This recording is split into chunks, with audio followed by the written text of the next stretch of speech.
Without giving numbers, but just reading between the lines. Yeah, and you know what, we'll talk about this as well later on, but I think Mr. J.C. Sharma has been patiently waiting by for us while we were talking with the management of HPCL. So without dissecting HPCL too much further, let's go across to Sobha Developers, because they've released their operational performance in Q1, and he joins in right now to talk about that. Mr. Sharma, thank you so much firstly for being so patient while we were discussing, well, a bit of a breaking news situation really. Let's talk about your Q1 performance as well. Operational numbers probably have come in slightly weaker than what we were working with. So why has that been so?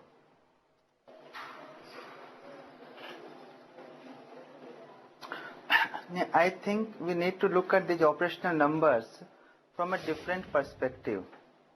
You see, there had been reports in the past that even the Bangalore market also has been impacted with the weaker performance. And if you look at our performance in that context, where the overall Indian real estate market for the residential space, it is yet to pick up.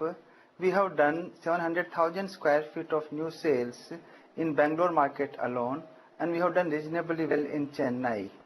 And we always have believed that in this tough environment where our guidance has been that the first 2 quarters are going to remain relatively tough, this kind of a performance of doing more than 800,000, we believe is quite satisfactory. So let's really talk about your average selling price. You know, I understand that real estate prices in India are flat, but has your average realization come down?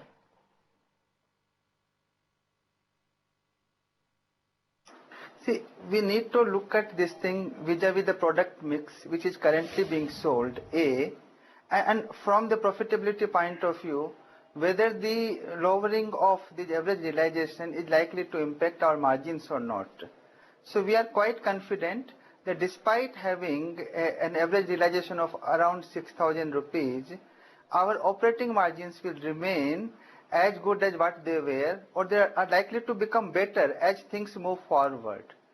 As far as the average realizations are concerned, since the most of the sales, it has come from Bangalore, and within that our Dream Series product, they are in good demand, it has tended to make the average realization bit lower than what it used to be.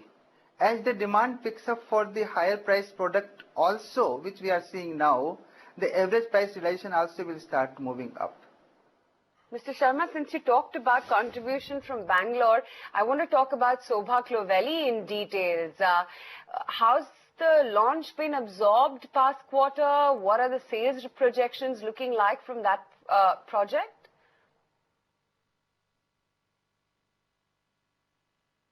See, we have close to 7,000 units, which we hope to complete in next 7 to 8 years time, and we believe that we should have sold these projects in next 5 to 6 years time.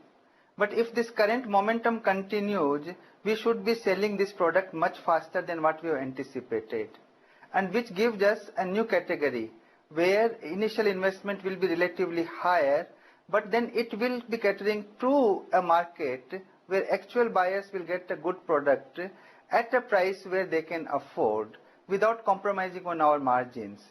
So we are quite pleased with our initial response to this product, and going forward we believe that this product will ensure that the momentum we get back, which we have lost in last couple of years. Just want one number from you, sir, which is that what is your current unsold inventory? That will give me a complete measure of demand, and how are you planning to deal with that? It's a very good question, and it impacts most of the developers from a different perspective. As far as Sobha is concerned, what we consider as unsold inventory, project is completed, we have started handing over the apartments to the customers, still we carry that inventory. That kind of a product inventory we do not have, even of 100,000 square feet, out of about 16 million square feet under construction. Coming back to what we are going to deliver in this financial year, where our delivery will be the highest in this financial year, where 6 to 7 projects will be delivered, we do not have the risk of carrying any unsold inventory.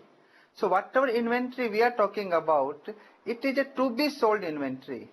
Say for example this Dream Acres, we have a product pipeline from the Dream Acres from one single location of 7.65 million square feet. Now if we consider that as unsold inventory, it will be unfair.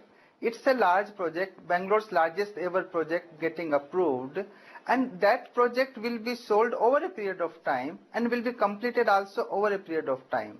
What I am trying to say is this product also will be sold faster than it is likely to be completed, and there will be no inventory.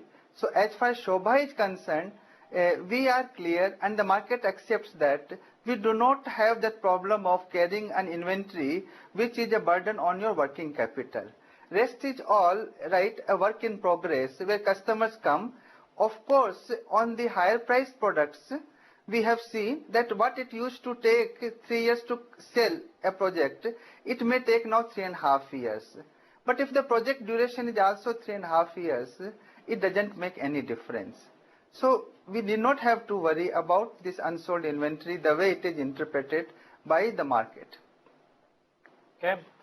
Thanks for putting that into perspective, Mr. Sharma, and thanks for clarifying that area as well. We wish you all the best and look forward to talk to you post the release of your official quarterly numbers as well.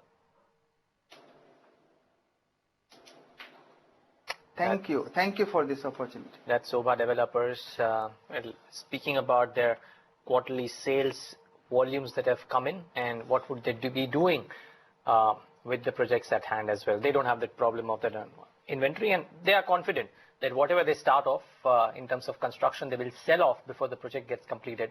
So it probably doesn't remain a problem for them. However, it's been non-stop action on ETNOW, and it continues. From HPCL to Sobha Developers, we've discussed the corporate angle. Let's get back to the big news story for this week at least, and that is the Greek drama. Alistair Newton, senior political analyst at Nomura, joins us right now on the show. Alistair, really good having you. Thanks so much